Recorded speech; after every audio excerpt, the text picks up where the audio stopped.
We've given you what you've been asking for the whole time. The crackdown without Thorin.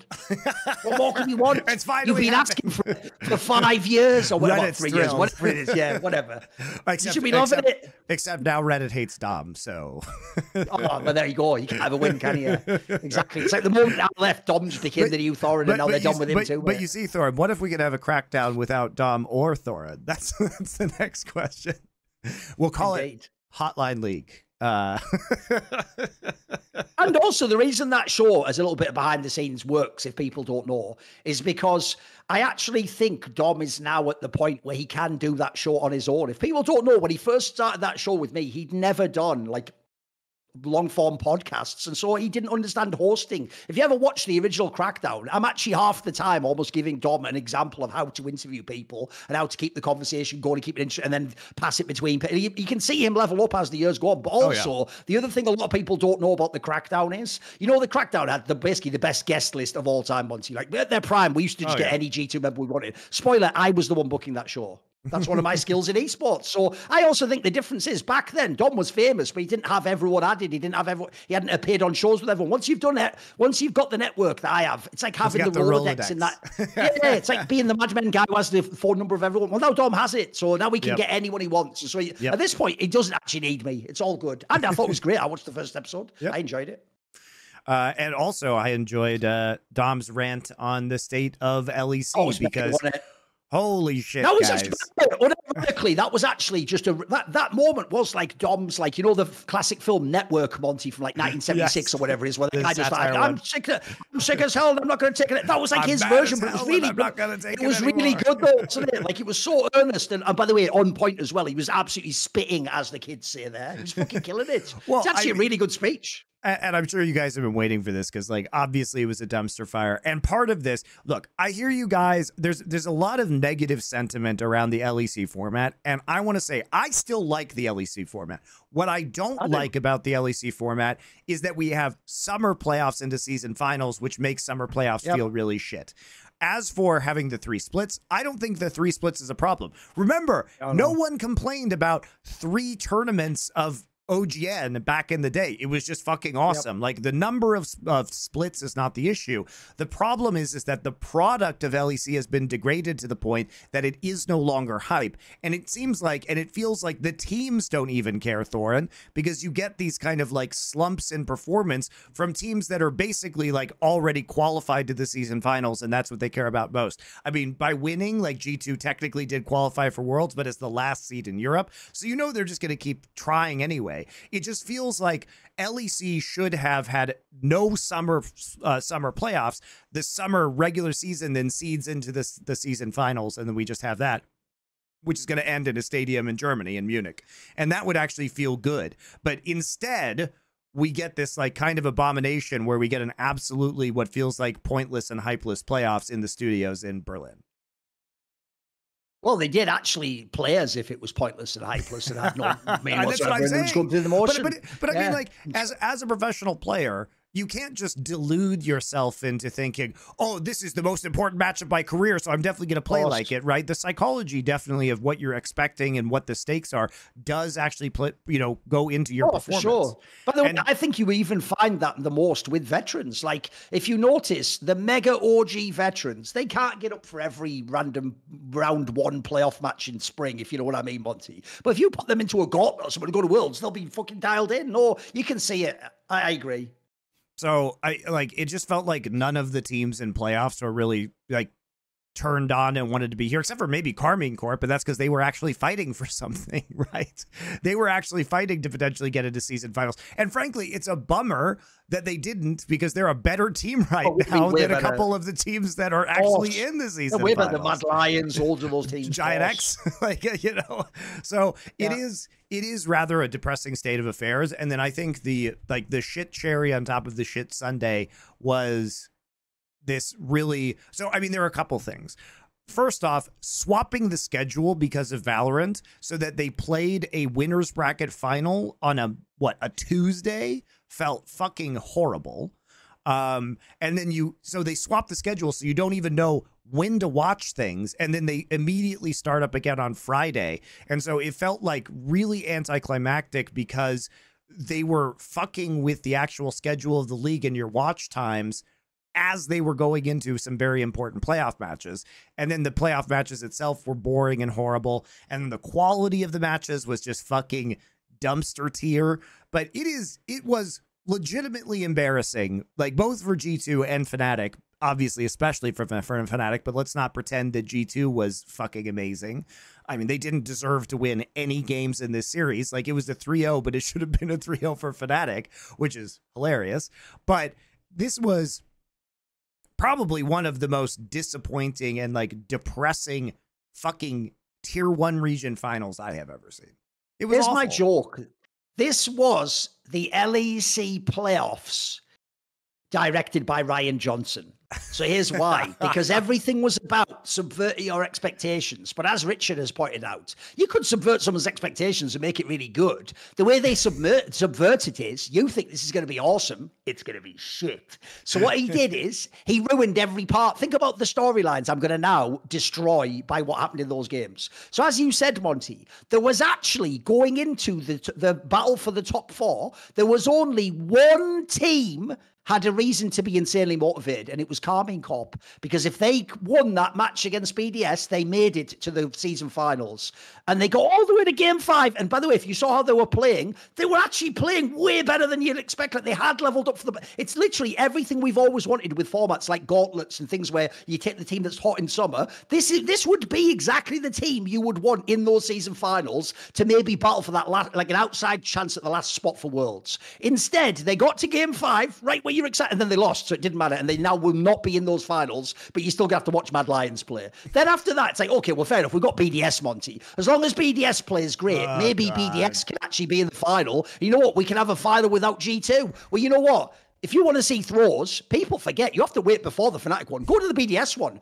Dude, BDS did this last year to Fnatic where they almost beat them and then got wrecked. They could absolutely have won this series all day long over G2. Like, G2's never looked more like they want to go home. So BDS blew that one, meaning, by the way, by the time G2 makes the finals, we have no solid teams in the finals. Everyone's had whack play. And then the final itself was actually an abomination. Like, what's so mad about it is, there's some side topics we can get into later about how, like, some of the Fnatic players have reacted. They're completely delusional, mate. But, like, I don't know that I've ever seen a more embarrassing domestic final, though, because here's the problem.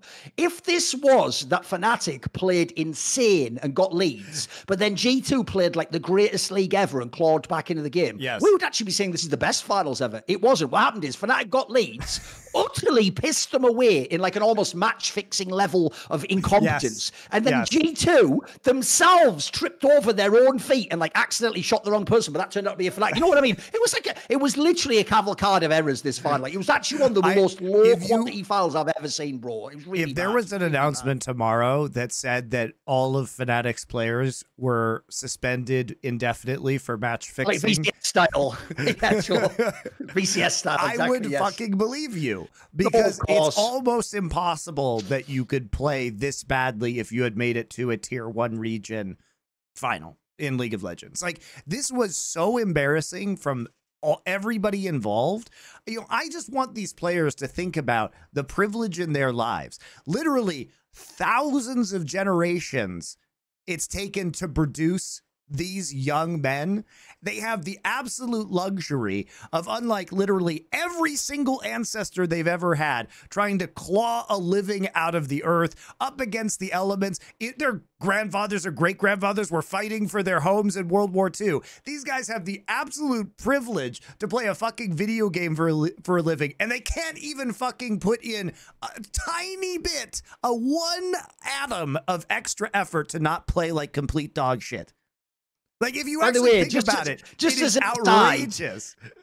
I'm actually low-key, as a result of Monty's setup there, just really glad that Karmine Corp didn't make the final. Just think about what he said about their grandfathers fighting World War II. Anyway, I kept it subtle, but just, you know, on the wrong side would be the joke, wouldn't they be on the wrong side, Monty? No, but like, that is the wildest thing. Because, you know, there's a concept I've got for you, you're all going to love. Right? Lurpis, Tommy Covenant, who works with us at Last Nation and obviously worked as a professional player in CS 1.6 and worked with Immortals and MIBR as a financial guy, right? He had a great line in Counter-Strike back in the day, a concept that you're going to love, Monty. He invented a concept called, you win win the round if you take your hands off the keyboard. So there's times in Counter-Strike, like, for example, when basically the other guy isn't coming to defuse the bomb, but if you peek him and he can kill you, then actually he would defuse the bomb because he's got free chance. There's scenarios where if you knew it and you actually knew all the info, you would just sit in a corner and not even touch anything, and you would win because the other guy would never do the right thing to win the round. But you can fuck it up by pressing the wrong keys and moving and going out and you throw the round. This game, look, it's not quite as similar because you couldn't take your hands off the keyboard. But essentially, Monty, I don't know if I've ever seen more games where the team with the massive lead just doesn't have to do anything. The team behind has no agency. In fact, there's moments in this final where the only way Fnatic can lose is if they just go and G2's all grouped up and they just have a fight with them normally as if it was an even state. And they do it over. Like, essentially, these guys can't turn down an invitation, bro. Like, anytime G2's like, would you like to dance? They have to. They just have to. Even though some of these games, like every mechanic Riot put in the game, they had every advantage you could ever have. Like some of these losses. That's why I say, Monty, unfortunately, you can't credit G2. Like, you know, last year where we kept glazing GDG for coming back in those days, that was actually amazing shit, mate. Yes. This was for real, some like noob solo queue thing of G2, like, let's just do like a group all five, and if we get really lucky, we'll fight. And they were just, it was working. Like, that was like some whack flying V fucking mighty dog shit, man. It was actually, garbage. It was actually wild. They were like, but what if we could just mind control them into fighting us in the world's stupidest ways over and over and over again? And then just Fnatic did it. Instead of, I don't know, side laning, doing an objective. I think the funniest example of this, Thorin, when I was, I mean, these whole games are obviously shit shows. I mean, we could start with G2. How the fuck do you get in these situations? Like, Mickey X is like fucking running it down in games 2 and 3 for, as far as I can tell, no fucking reason on the Nautilus and lane. These are situations. Look, Mickey was terrific last year. He absolutely deserved the year. Even in winter, he was really good. At the beginning of the year, he was good too. He just fell off after that. He's been falling off in the last like couple of splits, but I mean, Mickey was extraordinary and absolutely 100% deserved LEC MVP because he was so good and so consistent all of last year.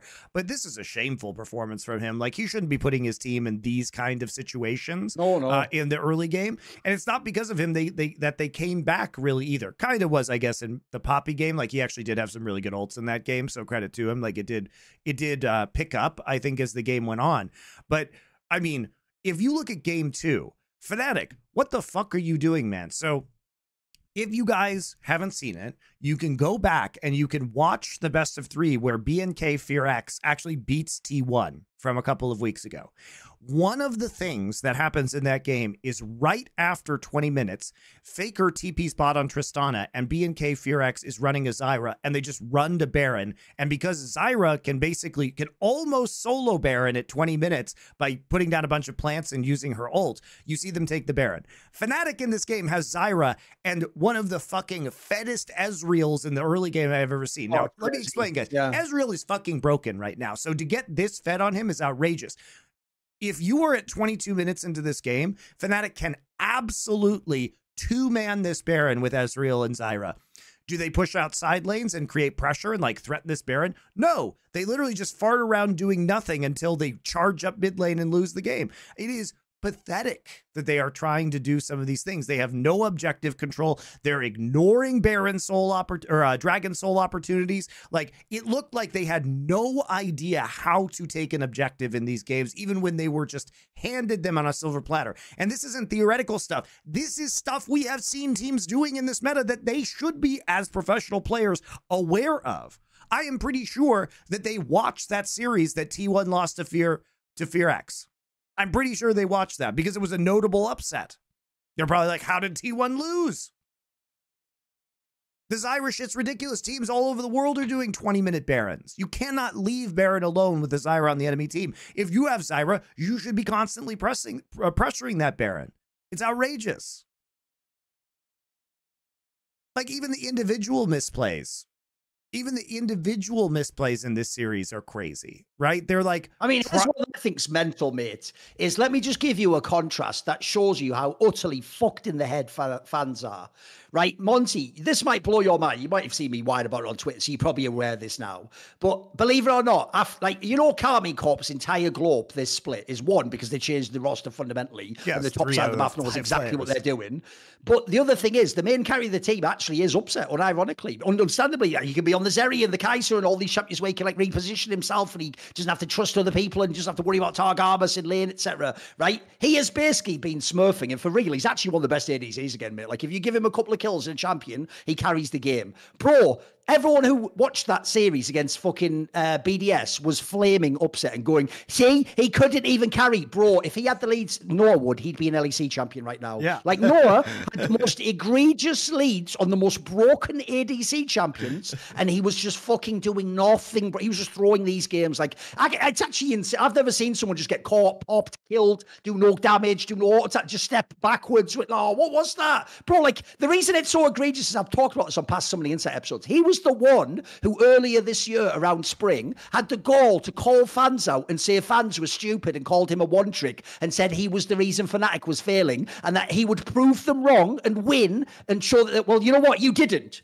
They literally, it's like that meme that goes, the haters said I couldn't do it. Actually, they were right. Honestly, good call by the haters. It's like there's like a meme like that because he should do that. He should fucking apologize. Like, that means all your haters were right. Spoiler, you were the reason Fnatic did not win this LEC title. This was the time when G2 absolutely were handing you the crown. This was the worst G2 win ever in the history of the org. They were handing you the crown and you couldn't even pick it up. You stumbled over your own feet and threw it back onto Mickey X's head as he was attempting to end.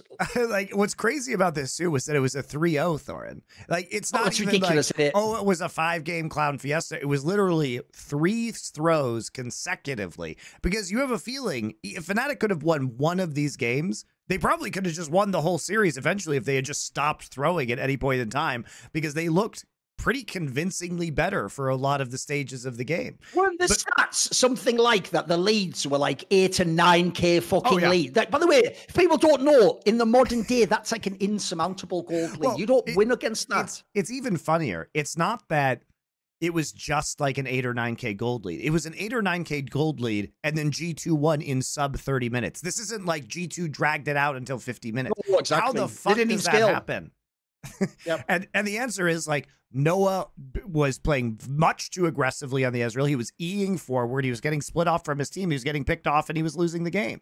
And we saw this too. We've seen this with other Ezreal players. Aiming was flamed massively for his performance against Gen G when he was on Ezreal, and he basically solo lost the game for D+ when they were on the cusp of ending, Gen G's domestic win streak in the LCK in that game number 3. He fucked it up, and it ended the game. But that was a much closer game. This was a game with an 8 or 9,000, maybe even 10,000 gold difference that absolutely could, they couldn't close, and they were fucking up team fights. They were opting into fights that made no sense, right? They were in engagements where they didn't have all their players there, or they were so scared. I mean, game 2, the funny thing is they had a million chances to do the Baron with Azira, like I said, and then when it comes actual time to do the Baron, Razork wastes his smite on Caps' Corki. He literally smites a Corki that is valking into his team that dies instantly. Doesn't have to use smite, then doesn't have smite for the Baron fight, and they're concerned about like a steal from a flashless Brandon, a Jhin ult 4th shot. And it's like, why are we even in this position? Like, you guys not know how to take this Baron? Like, why do you not just finish the Baron? Why are some of the people not actually zoning the right people or marking the right people on the outside of the pit? It's crazy. I think everybody who watched this finals felt like they were watching a 9th versus 10th team in the LEC. This is horrible. Like, this cannot be the quality of teams. And what's even more surprising, Thorin, is G2 was one of the top 4 teams in the world at MSI, and they looked extremely good. Like, how does this happen to this team? It's wild.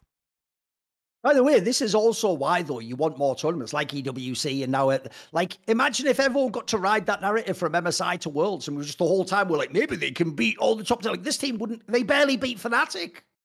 Oh, it was so whack, bro. It was so fucking whack, that final. Yeah, and look, I don't know what is wrong with Europe as a region. I don't know if everybody is just so convinced that they're going to lose to G2 that they just, they they're have all this mentally aura. broken, aren't they? I know. Yeah, they just have this aura about them, like when teams play Faker in T1, where they just randomly int in very uncharacteristic ways. But it feels like, G2 just has this like god tier blessing upon them where they just cannot lose no matter what the enemy, like the opposing team does. It's like they made a deal with the devil. That's how it feels. I also think the saddest thing that Fnatic couldn't actually get the job done and win is, even though I would hate a world where Noah gets to be the LEC champion, Monty, or people tell me that like Oscarinen really did just like become like Wonder or Soaz, which is obviously absurd opinions. There is one player I actually did want to win this final, which is fucking Razork, mate. Razork has been so good this year. He almost deserves to win and have everyone say it. He's so insane, mate. He just won by himself as a jungler. Like, he almost did. Like, this guy actually, it's amazing because it's not like Yike ever does anything wrong, but Razork is just, he's just a superstar, mate. He's so fucking good. Like, he's just I've never seen someone out. No, but out of jungle, have you ever seen anyone hard carry that? Like in the West, especially. Come on, mate. He fucking carries this team. It's mental. I mean, he definitely. He's got a good vision for the game too. He was great. He's been great this year. He unfortunately, I think, was not great in this particular matchup. But yeah, of course. At the same time, you do have to look at his Nidalee game in game 5 in the upper bracket final, which was fantastic in game number 5. And I thought, oh man, this guy is like really clutch in this high pressure game. But when it came down to the grand final, nope, just complete dog shit. Like, had some good early games, but it's like he needs to be able to lead this team and convert. If he is playing Zyra, he has to call the Baron. You know what I mean? He should know what Zyra's capable of and just fucking go for it. Even if you can start pulling out some TPs or like bait them into the Baron in turn, like you have to do something to accelerate the game. Otherwise, you're just in a situation where you're going to get picked off or you're going to take the wrong Baron eventually and get wiped like they did. And then all that gold lead is just going to melt away. It was tragic. Like I really don't know how to explain this one. Like the players should be really embarrassed. It was such a shit showing. Yeah, I don't even know how this could happen, right? I just don't understand how the level of seriousness from the players in the entirety of the LEC could have produced this result in the playoffs. By the way, another thing that is actually crazy is I'm getting so sick. This is an angle no one ever does. So I'm going to do it on this show. I'm getting so sick of being gaslit by professional athletes, Monty. Right? There was a whole thing that happened. I'll give you a quick real world example. Very recently, obviously, was the European Championships in football in Europe, right? Yep. And when this took place, there was a lot of criticism of the England team, particularly, right? Because people thought that they have like a superstar roster. But if you ever watch how they play, they didn't play very well. They didn't play together as a team. And certain people like essentially like inhibited each other's styles by having overlap in areas where you wouldn't want overlap, etc., and sort of getting on each other's toes, as it were. And the problem with this is, right, everyone kept criticizing this team and the way it was playing, it was set up and it was managed. But the problem is, Monty, they kept winning most of the games. In fact, they were never losing. So the problem is because they kept winning and scoring, and the players were getting a bit pissed off, and they were sort of being like, hey, they were doing that us versus the world thing of like everyone's hating on us and overly criticizing, and it's unfair because at the time they were winning the games. And the problem goes like this. Eventually, since you in the end didn't win the championship, by the way, if you'd have won the championship, you could have kept that narrative going the whole way. Because you didn't win in the end, people are not only going to be like mad, but they're going to be mad that you've just like denied that there was a problem the whole time until you finally lost because of the problem. Fnatic players are doing the same thing, bro. I get it, right? If you do badly in a different split, you're like 7th and people overly hate on you. That's one thing. The people hating on Fnatic now, look, I can't know what messages people are sending to Noah, but I mean, the general idea that, like, Noah isn't playing well enough and he isn't an elite ADC and he is sometimes the reason why they lose because he can't carry a game with a lead, hasn't that just been objectively proven? Like, that's not even a hater angle, bro. That's just actually, like, a very reasonable piece of analysis. Now, notice, I didn't put all the mustard on the hot dog I would put on, which is that he can't do that because he's a bitch and a coward and he's shit and he thinks he's way better than he is, and all those messages like, hey, Viper and fucking Ruler, I hope to see you at Worlds. Not because of you, dickhead. You'd be the reason why you wouldn't be at Worlds. Like, if anything fucking upset, should be playing with them at Worlds, mate. So, no, I would do it that way.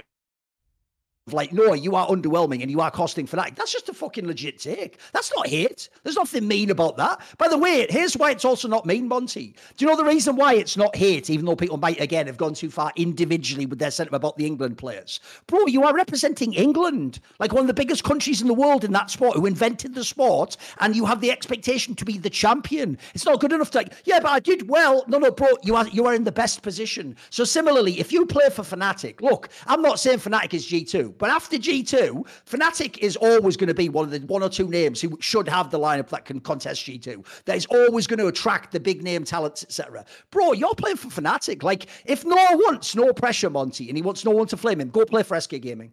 If you go play for SK Gaming, you won't have this massive fan base hating on you. You won't have a giant subreddit. You know what? When the Rael guy carried, we loved him. When he didn't, we said, oh, well, whatever. First, he plays for SK Gaming, and two, who gives a fuck? SK's not supposed to win the split. If you want to play for Fnatic, it comes with the expectation, right or wrong, that you are going to be a champion and that you will be a very good player. Remember, at the end of the day, people think, I hate on Reckless. Bro, Prime Reckless was a level Noah's never fucking seen, mate. Like, he has very big. By the way, they even had Upset after that. It was world class. Like, you're not walking into a team that had fucking shit at ADCs, mate. You're walking into a region where they expecting Fnatic, their ADC, to be one of the best players on the team. So fucking live up to it. This is some pussy ass shit. Like, also, if you're going to get mad at people trash talking, then don't trash talk fans, you idiot. The second you did that tweet, you unleashed me, motherfucker. You basically stood in front of a mirror going, Candyman, Candyman, Candyman. And I came.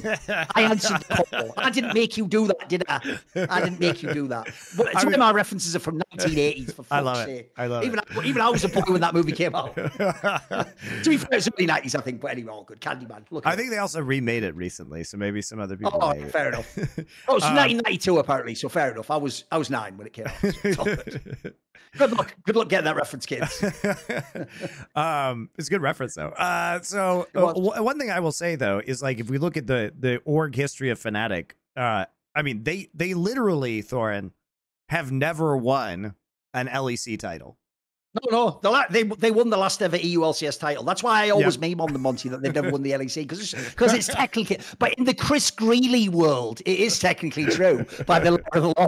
Obviously, spiritually, if I was Chris Greeley, I'd be a disingenuous piece of shit, because obviously they have won the European Championship. But no, it is true. They never won LEC, so they haven't won since 2018, basically. 2018, amazingly. And if you think about all of the second place finishes that they've had in so many playoffs, like.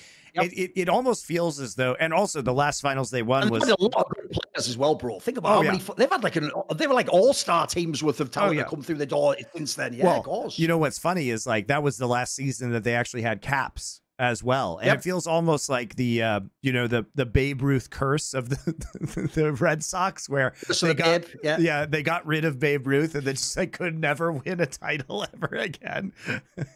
This one probably won't last 100 years though, but it is very odd that the number of second place finishes this team could have, but they just, even with entirely different players on their roster virtually, they haven't been able to put together an actual win. And I haven't been second place to G2 that whole time, but like, whatever the fuck is going on, like, it just isn't working. And remember, here's the problem, Monty. The most obvious counter is just to say, well, it's like the Michael Jordan analogy or Tom Brady. You just go, well, how are you supposed to win when there was another generational talent? Because here's the problem, Monty. In the meantime, Mad Lions won 3 and Rogue won 1. So it'd be fine if G2 really won every single split. But because, dude, fucking Rogue.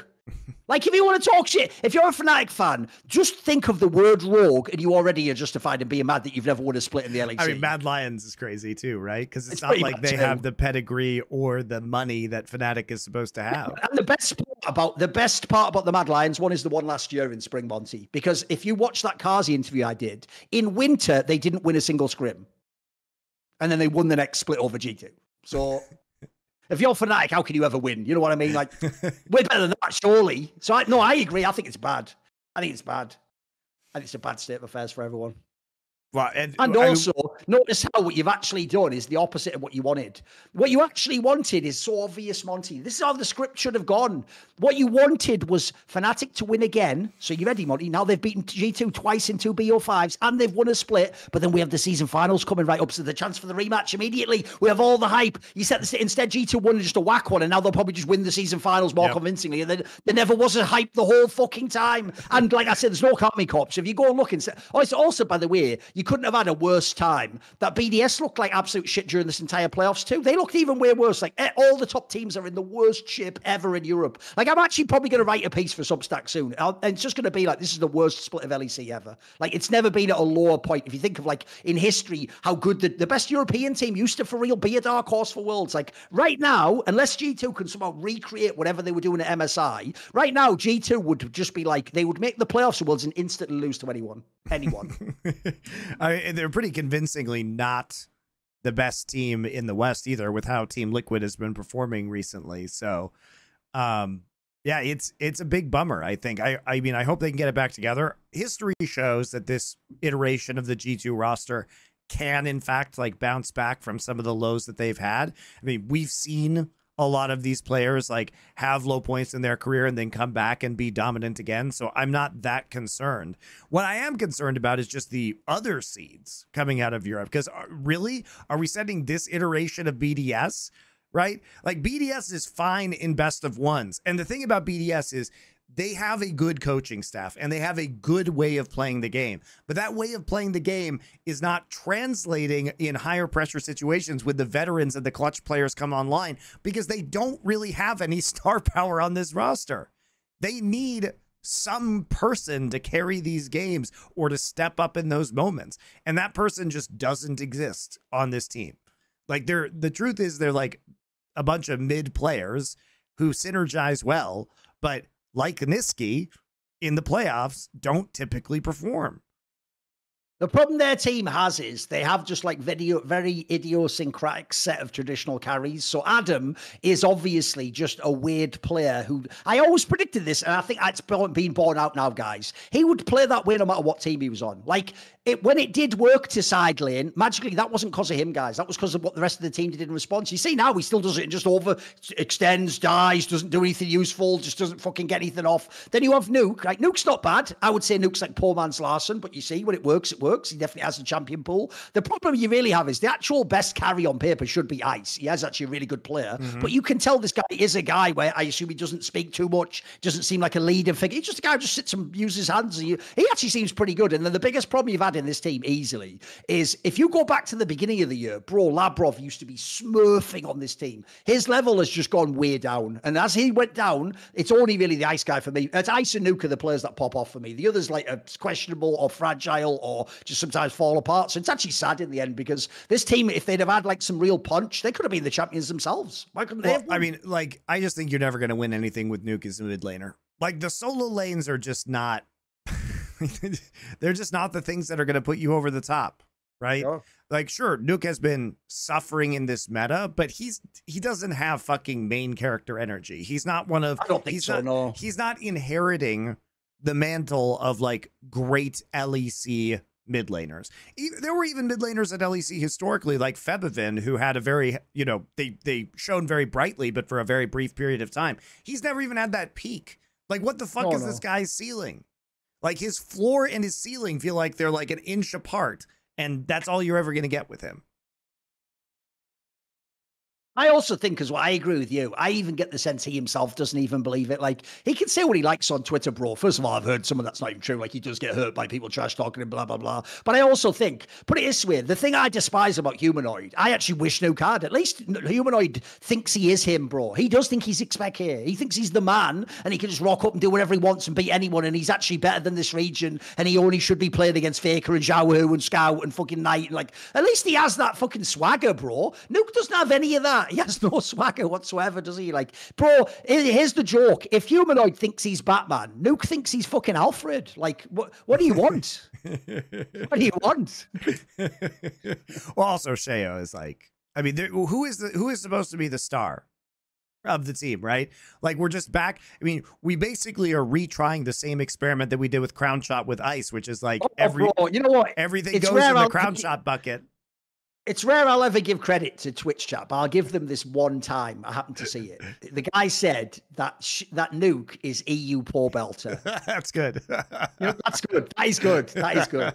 That is good. That is actually very well crafted. Because again, it's like you just play not to lose. Like you're just a stable player. You're not bad. The floor's good, but you're also never going to be Bjergsen or Jensen and just dominate and carry the league, which in this analogy would be like being Caps and Humanoid. So no, I think it's actually a pretty on point analogy. And also, you just don't expect much when they go international, do they? Because domestically, these guys are good enough. Paul Beller actually was underrated, but the point is, he wasn't underrated internationally. He was never going to carry the big games against fucking Rookie or something, was he? Come on. Everyone knew that. So that's actually a banger reference. Fair play. It's a rare time. And even though I will say, like, I do think BDS has improved, like, it wasn't, they didn't have a fucking banger showing at Worlds last year. It was basically just like, you know, them in play-ins against bad teams and then a parade of their flaws after that. I mean, they looked terrible once they got into the main stage. They look fucking awful because they can't hang with the big boys. They can't. In any kind of pressure situation, this is not a team.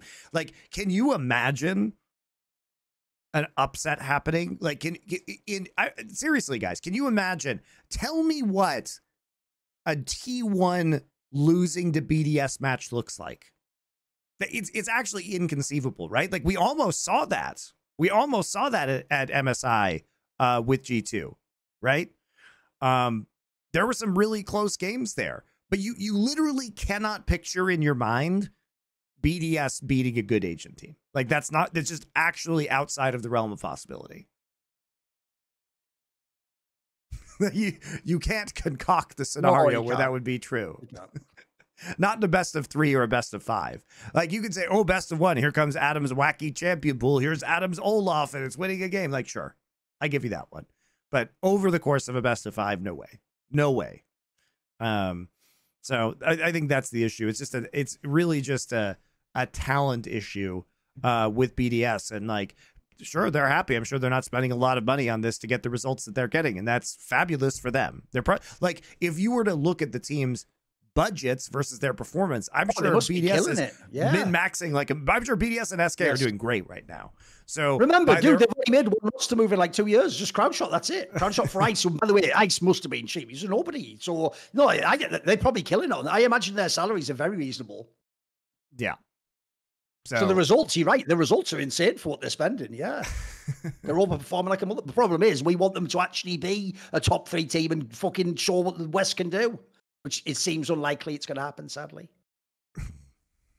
Also, by the way, I'm just going to throw this out there. I'm so bored of like people who are fans thinking that because a player is good at the game, you know, they do the opposite normally. They tell us, Monty, we can't know the game because we don't play the game. I'd go the other way.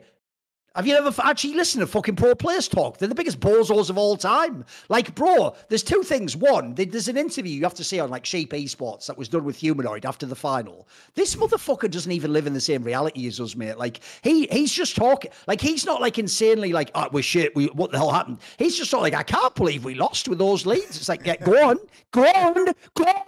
continue. Like, that's the point can't end there, you daft cunt. That's what if anything, that's the question. How did you lose with those leads? You can't go, yeah, good point. How did we? Yeah, infers something about you bozo. And then the other one is, bro, I saw Adam doing an interview the other day where they asked Adam on like fucking Euphoria, Dracos and Dagda, I think it was, asked Adam like who were the best top laners aside from you, right? This guy, I'm not joking, does he not even watch League? He just picks the ones out of Fnatic and fucking G2. He just picks Oscarin but like, here's what's weird about that. Does Irrelevant not exist? Photon doesn't exist. Like, these players don't exist to Adam. Because what I don't get about that is this. One, Photon is what Adam wishes he was in lane, and Irreverence, what Adam wishes he was outside the lane. Like, these guys are studs. These guys are giga studs. So if you can't see that, Adam, I think I can see why you're a fucking bozo who, in my analogy, like, essentially, here's what I actually think that the way it works is. Basically, Monty, this is the most hurtful but accurate take ever. I'm gonna activate my superpower of seeing the thing that's true but really hurtful. So what happens is Striker and the coaching staff of BDS have had to set up BDS like a Rube Goldberg machine, one of those machines where, you know, the ball goes off and hits a card, which goes up into a thing that lights a match, which makes their balloon go up when the string. Like, they have a machine like that. And part of the design of the Rube Goldberg machine, Monty, is that Adam will play like an actual brain dead cretin in the top lane. And that's actually factored into how the machine works. Like, essentially, you know that when you light the match that makes the string break on the balloon, you know the stupid balloon will just rise up. That's Adam just pushing lane. You actually factor that in. But then the problem is when they win the games, this motherfucker, I think, really sits back like this in his chair, like, it's nice to be the king, isn't it? You know, what can you do when you're the best? Like, I actually think he thinks he's just like amazing, mate. I think he thinks he's like an elite world-class player or something. Like, I don't get it. Like, what's sad is this actually just shows how I am cursed in League of Legends. Because if you ever go back, the moment I did that tweet, Monty, it was in the winter split, like around before the playoffs where he got benched. I did a tweet where I just said, Adam just is like, just like Adam is the best Western top player or something. He, like, from that moment on, he has just never been the best again. It was one of the most cursed tweets of all time. Because from that moment on, like, he got benched immediately. They lost. He got eliminated for the finals. And ever since then, he's just never been as good. Like, he was just up and down. So something is, I think also, that's also one of the things I do think holds their team back, bro. It's like, I think top lane especially is usually a role where you want someone who actually has a very good sort of reflective mindset, you know, like Impact. You think of all the great top lane. Bro, I don't think people realize even the Shy actually did go too far. Like, those stories are real of them having to, like, reel him in and tell him, like, fuck, what are you fucking doing? You can't really play as abusive as Adam tries to in top lane, in my opinion. It'll never work long run, you know. See more cool, funny, interesting clips based on topics from my content? Well, subscribe to this channel then, or, you know, be a pleb and don't.